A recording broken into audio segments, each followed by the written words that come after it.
As you know, the top pro players love to gatekeep their tips and tricks from the public because it has them constantly ranking in the top 100 and scoring every drive. Luckily for you, in this video, I'm breaking down 5 confidential offensive secrets that if you take them in your next game and actually start using them, you're going to see your points per game absolutely skyrocket. From a way to eliminate the blitz to even a way to make your run offense 10 times better, I would hate for you to miss out on anything I have for you today. So let's jump right into it. The first offensive secret I want to break down are actually the best offensive settings that you need to be using and why. Let me show you. All right, so first I'm going to come into my offensive coaching adjustments and we're going to be talking about auto base protection, when to use base versus when to use empty, all right? So when you're going to use base is when you're playing against, for example, nickel over, right? And they're like, I don't know, they're sending 4 people and you just need really time to throw, right? So you can call really any route concept, boom, something like this. You see how we have the default base protection. They're just sending 4, no stunt, no blitz, nothing. And so now we have plenty of time to throw, make our read. We could have gotten to our second read, third read if we needed to, right? Whenever you're playing, it's just a standard pass rush, nothing crazy, nothing exotic, right? You just want your offensive line to kind of be at the spots where you can predict where they are. That's when you want to use base protection, which honestly is going to be most of the time. But good defensive players will use custom stunts. They'll use crossfire. They'll use, certain loop blitzes. And so that's where you need to make sure that you're switching your pass protection. So a great example of that is from Nickel Single Mug, and they're going to call the Texas 4-man custom stunt. Well, now we need to switch our pass protection to empty because this is going to do a way better job of actually blocking this stunt. So I'm going to put it back on base here just to show you just how dominant this stunt really is. So you see, we look at our player, boom, we take the snap, and it's just a party in the backfield on our quarterback. That man gets home. Another man actually gets home right there too. So when you use base protection, and it's not just this stunt, it's a lot of different stunts in this game, you're going to see that your pass protection is going to take a significant hit. But if we just simply use empty protection, right, where we just call empty protection, or we call it the line of scrimmage by pressing LB and then left stick up, just something like this. Well, now you're going to notice how pretty often you're going to do a better job. You just see how we have much more time to, actually go through a read progression if we wanted to call an actual play, put good route concepts on the field, and we would have had a much easier time finding guys open simply because we have more time. You notice how this stunt just simply isn't as good, right? These guys, they bump and, we're just able to throw this guy to the ground. And it's really because of empty protection. Now, it's not to say that you always, empty protection can just work on every time against this stunt. It's still that's the point of the stunt, to be able to collapse the pocket quickly. But, for the most part, right, that's a disengage. That guy actually didn't loop around. So that's where I say it's yeah, you're going to be able to stop their stunt, but there's some other, different weird kind of things that can happen in this game that can cause your offensive line to kind of lose their rep and allow you to get sacked. So really the bottom line here with this specific base versus empty tip is use empty protection when they're calling stunts, but still understand that you need to make sure you have other tactics if they, get pressure. Right, rolling out on this stunt is a great option. This one in particular, right, blocking your running back could be another good strategy that you use. But for the most part, like I said, empty protection going to give you more time to throw in the pocket if that's what you want to do, pocket pass. But next, I want to come into my game options here, come into settings, and we're going to scroll down until we find passing mechanics. We want to make sure that we have placement and accuracy turned on with our pass lead increase on small and our reticle speed between 5 and 20. I have mine on 8 right here because what you're going to notice is you want to be able to get the ball out in front of these receivers no matter what. So you're just going to notice how, again, that ball's out in front of that receiver and allows for him to catch the ball in stride and turn that into a big gain. So again, zone coverage, obviously important to get good rack animations to be able to pick up more yards, but especially when you're playing against man coverage and it's like a tight window throw. So boom, we take this snap right here. We want to get that ball away from that defender, right? But that's an example where I over freeform this. That's why it certainly takes practice practice, lab work. But essentially, you want to be able to get the ball out in front of your receivers, not allow these defenders to make a play on the ball from the backside. You notice how, again, we're able to get that ball out in front of him, allow for him to catch it in stride and turn it into a first down. How you're going to use what we call free form passing, right? Is you're going to hold the left trigger and then you're aiming the left stick really where you want the ball to go. So you're going to get that ball out in front. So again, boom, we need that ball to be out in front of that B receiver because that defender trailing him. So I would say for the most part with free form, it's honestly on like almost every pass play. Like if a guy's obviously wide open, but that ball is behind him because I didn't freeform it, I just pressed A. And so that could slow him down a little bit, depending on the rack animation that you get. Also really important to make sure you're getting good rack animations out of the backfield. Don't want to force your running back to turn around and have to come back to the ball. But bottom line, the pass protection setting is really important, but also making sure you have freeform passing turned on so that you can get the ball out in front of your receivers against every coverage, allow them to catch it in stride. And you're going to do that by holding the left trigger when you're passing. All right, next I want to break down the secret to actually speed boosting here in CFP 26. It's really a game changer whether you're running or passing. Anytime you have the ball at the second level of the defense, you want to be able to speed boost. Let me show you exactly how to do that. All right, so we're talking about speed boosting. We want to come into coaching when we want to come into depth chart, all right? And you obviously have control of your roster a lot of the time, especially, unless you're like playing regs, but you want to find a guy that's carrying the ball that has 90 speed or higher, 90 agility or higher, 90 acceleration or higher, and 90 change of direction or higher, all right? So this guy obviously has 88, but he's 90 plus in all the other ones, which is good. He also has bronze sidestep and gold 360, which is going to help him out a lot. He's a smaller guy at 5'8", 206, and so that's going to help us as far as being able to speed boost. So what we're going to do, obviously, there's certain plays, they can actually speed boost on every play, but some of them are easier than others. Like duo runs, duo handoffs are much easier to be able to speed boost out of, so that's what I'm going to call right here, and I'm just going to be able to get to my spot a whole lot sooner. That's the whole point of the speed boost, especially when you're running the ball. You want to be able to get to your spot when you're running the ball and get to the second level of the defense a lot easier. You're going to notice how that gap's open. I'm able to speed boost, and so I'm able to kind of cut it up and turn it into a big game. Now, something else that's really important for you guys to understand when you're trying to speed boost, right? You want to also chain it up with other ball carrier moves. Like you see how this guy has, gold 360. And so when I run up to a guy, I'm going to try to spin him out as well, in addition to speed boosting. So you might speed boost, and then you might, spin after, so boost, and then we're going to spin. And so it's like you want to actually time up the move. That time I just kind of spun into the guy, but it's like that's really what makes this so dangerous. Again, you can do this from really any play in the game.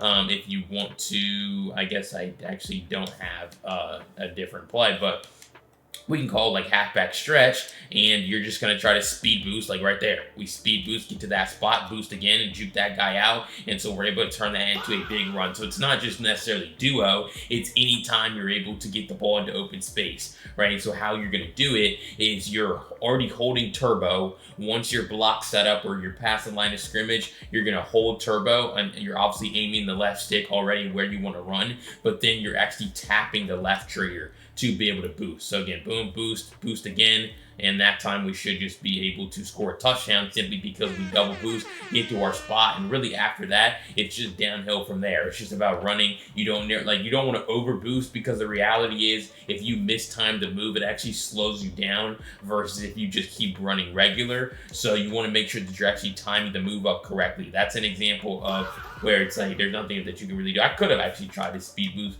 but this handoff is a little bit slower as well. So if you're calling like an inside zone run, you're able to speed boost to the edge a lot easier versus this duo run. It's a little bit slower of a handoff. And so if a guy just comes in free, then it's going to be harder for you to speed boost. But still, you get a double team on the center. Spot opens up really well for us. If I spun earlier, we probably would have dumbed that guy out. But really, that's a speed boost. Again, right trigger, left stick, left trigger as well, all holding, and then you're just tapping the left trigger to be able to boost. But it's like you're going to get to your spot way sooner, and it's what's going to allow you to rip off these big runs down the field, because as we know, once you get to the second level of the defense, that's really where you become the most valuable. Boom, boost twice, and we're able to rip off a big gain. So again, make sure you have the right guy with the right ratings, 90s, and all those physical attributes, and then you're using the correct button commands, and absolutely make sure you're pairing it up with another ball carrier move to make it even better. Alright, so if you found these first two offensive tricks helpful here in CFB 26, make sure you go down below, hit that subscribe button. I break down college football 26 tips and tricks to help you guys get better every single day, and you don't want to miss out on any of the content that I have. But if you want this full video in written form to save on your phone, all 5 tips, and always reference them during gameplay, go to the link down below in the pinned comment. You can grab it today by using code VOLT to get your first month for only $1 in CFB University. It's really the best way to transform your gameplay, start to understand the game better, and I can't wait to help you out. I'll see you over there, but let's jump right back into the video. Because next I want to break down a pro trick that's going to make your passing offense so much better, and it's something that is really toxic. Let me show you what I mean. Alright, so this pro trick that I'm talking about here is going to be what we call flip wars, alright? Very annoying to deal with, to be honest, very, very toxic. And really what this means is you're going to come out, like, this is probably best when you're in a tight or a bunch formation, but you're just going to flip your play. You're going to walk the line, you're going to flip your play. Because what you're going to realize is that nickel defense, if you keep playing this game, you play it all year, right? You play it any good amount of time. Nickel is the most common defense, whether it's nickel cub or 3-3 cub, whether it's single mug, whether it's double mug, like it's nickel everywhere, right? Some people run dime, some people run some other stuff, but it's a lot of nickel. I would say like 80% nickel defense. And so the reality is there's one slot corner on the field, which means when you flip your play, you're pretty much going to, like, unless they flip with you, right? That's the thing. You're forcing them to flip with you because now you're going to be playing against kind of their weaker side here. Their slot corner is not on this side, and so you're basically going to just throw off their alignment on defense, right? And so now we basically can just call whatever play we want, and so we're going to have our guy open there on the sideline for a possession catch. So when you flip your play, especially when they're in when they're in man coverage, they're just going to flip with you automatically, but they have to manually flip with you. So this is even more effective when they like call a cover 3 cloud defense, which is a really common coverage shell, right? So they're going to have a cover 3 on the passing strength side, just like this, and then they're going to have a cover 2 on the weak side. But the good thing for us is if we just flip our play and they don't flip with us, which sometimes the game automatically flips, but it's like, now look at their defense, right? Where they had a cover 3, that slot corner followed. Well, now there's no flat on that side, right? And so our tight end should be able to get outflank that man to the flat area and turn this just into easy yards, right? I could have also just attacked the flat off the rip, with my slot receiver. But essentially, the bottom line here is you're just throwing off their alignment when they're on defense, right? And so again, like I said, when they want to call like, a hybrid defense, right, where they're going to have a cover 3 on one side and try to have a cover 2 on the other, well, when you flip your play, boom, if they don't flip with you, because now you see it again where they don't flip with me, now I'm playing against their cover 2 side, and so I can very easily just call a flood concept, right, or a deep post or anything like that. That man's going to run over the top of the flat and now have an easy possession catch. So basically, you're going to be very toxic in your passing game because you're constantly flipping. Right, if we go through another example right here where we have, our Tampa 2 defense, boom, we try to set it up as a cover 3 cloud, again, for them on defense,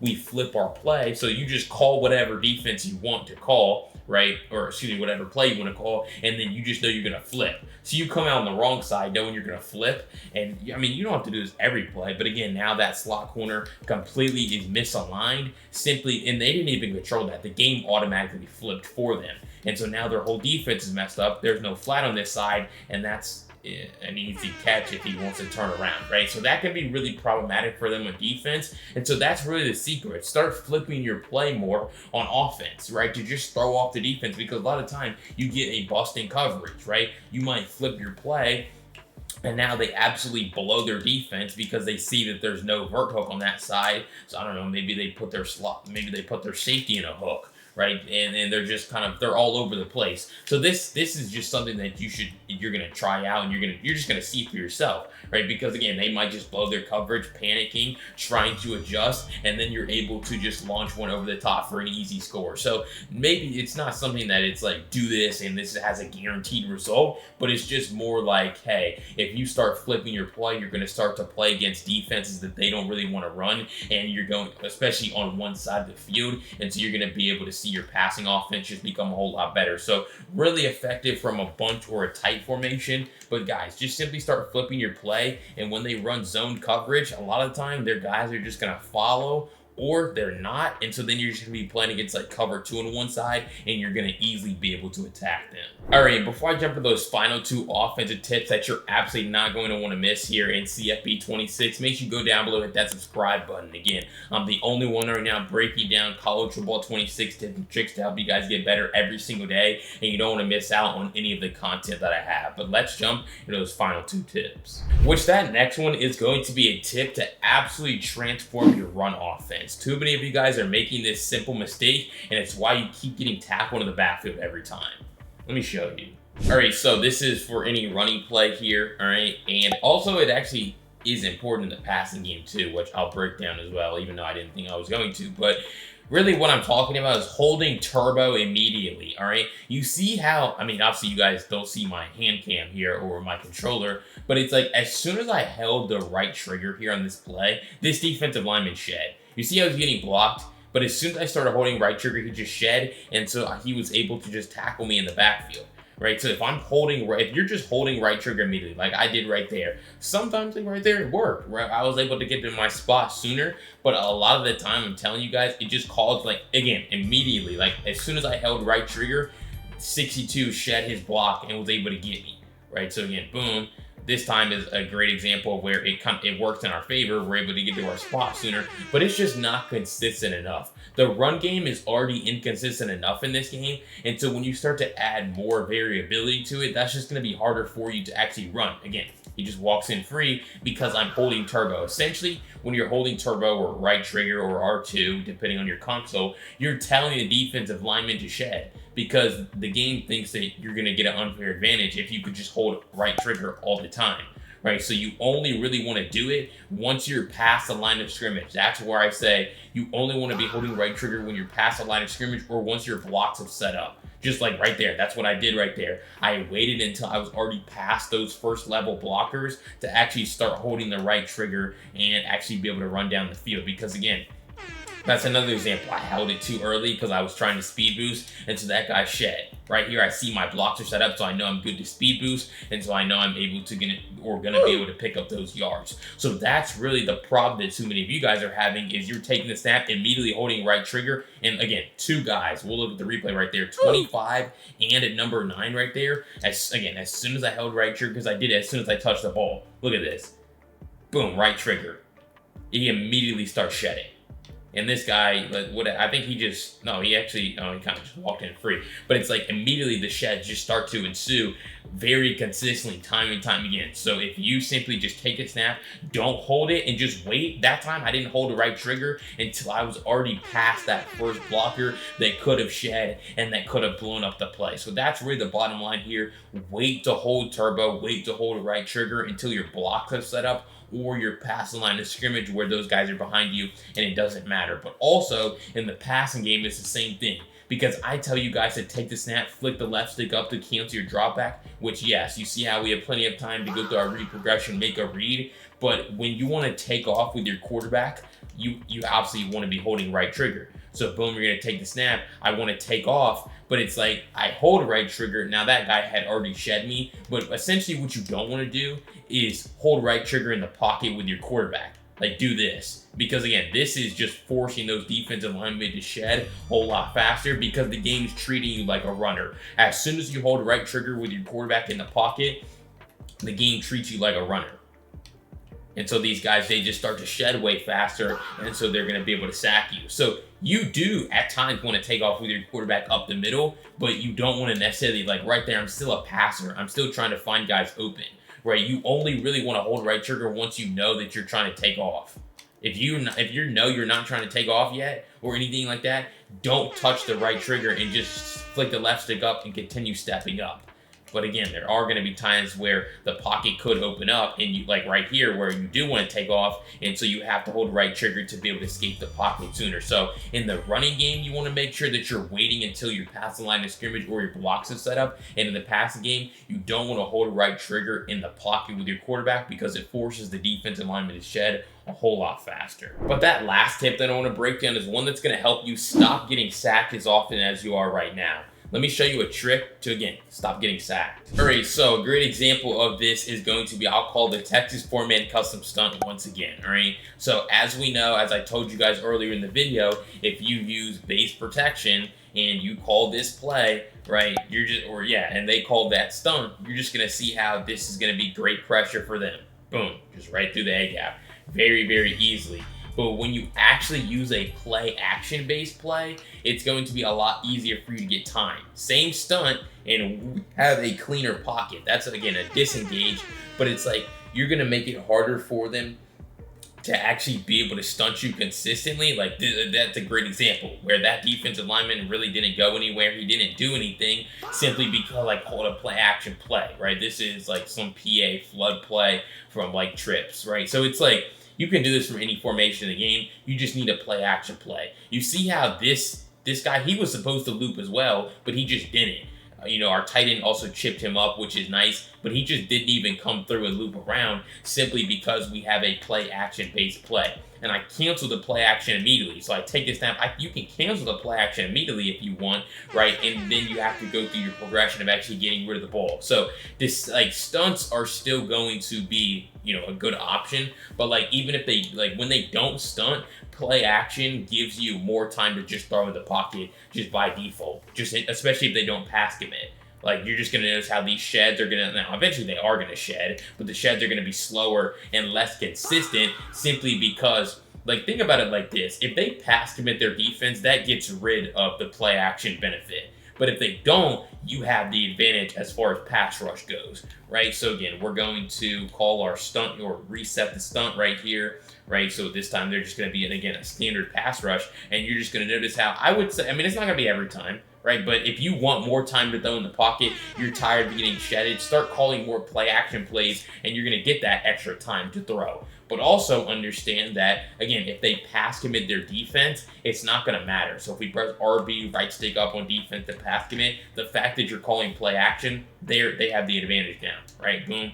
And so their guys are going to loop through and be able to get pressure. Again, you would have to go through this 10, 20, 30 times to really see it over a large sample size. But when they start pass committing you, they now have the advantage. But your counter, if you notice that you're calling play action, but you're still getting shedded a lot, or you're still getting stunted, blitz, whatever it is, just start running the ball. Because when they pass commit their defense and you run the ball, you see how slow their safeties are? Their safeties just start running slow. Their defensive linemen have a harder time shedding their blocks. And overall, it's going to be a pretty miserable experience for them on defense when you actually start running the ball when they're pass committing. So a lot of people love to pass commit when they're blitzing, calling stunts. But when you start running the ball, these guys are just going to be really slow. They're going to be really bad at shedding blocks. And you're going to be able to really, counter their counter when you're on offense. But really, bottom line here, you want to make sure that you're calling play action based plays to give yourself more time to throw in the pocket on offense, whether they're stunting you or not, because then it's going to help you find more guys open down the field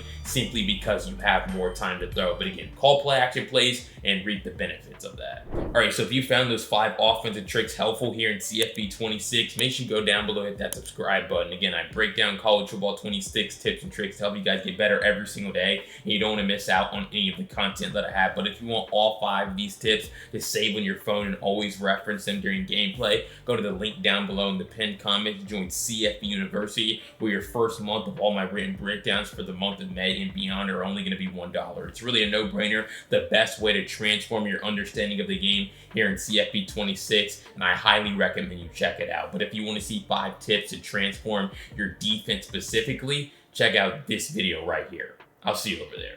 Peace.